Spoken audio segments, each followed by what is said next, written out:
Top quality और consistent performance के लिए सिर्फ सिल्वर पंप्स। टॉप क्वालिटी और कंसिस्टेंट परफॉर्मेंस के लिए सिर्फ सिल्वर पंप्स, नाम याद रखना।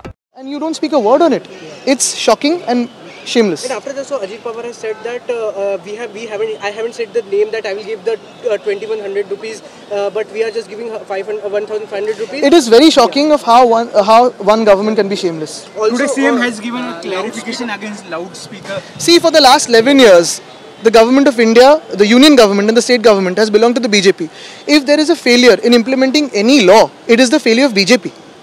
But are you feeling that they are targeting on just one? No, I'm just saying, not at all. I am just saying if there is anything that is unlawful in this country, and if the BJP कार्यकर्त्यास are pointing it out, they are actually pointing out towards the failure of the BJP leadership. Aditya, स्थानिक स्वराज्य निवडणुका आहेत म्हणून हा मुद्दा घेतला होता असं वाटतं तुम्हाला? मला वाटतं आज आपण पाहतोय महाराष्ट्रामध्ये जे काही कालचं अर्थसंकल्प आलेला आहे, एक सुद्धा वचन पूर्तता झालेली नाही आहे. जे काय आहे ते खोटं आहे आणि फसव्या गोष्टी येतात.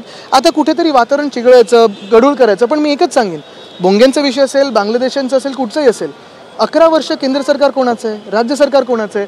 आणि जर राज्य सरकार आणि केंद्र सरकार तुमचं असूनही भाजपचेच कार्यकर्ते सांगतात की बांगलादेशी घुसतायत, रोहिंग्या घुसतायत, भोंगे उतरवले जातात, फेलियर कुठच्याही कायद्याचं अंमलबजावणी करण्याचं हे भाजपचं आहे. भाजपचे कार्यकर्ते आज बोलायला लागले की भाजपची लीडरशिप फेलियर आहे. नवाज शरीफचा केक कोण खाऊन आलं होतं? फंड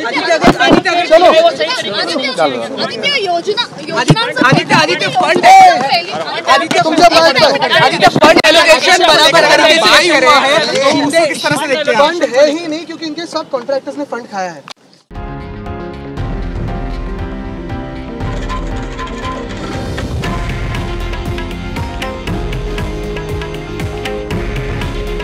हे आहे देशातील नंबर 1 न्यूज नेटवर्क आणि आपण पाहत आहात TV9 मराठी.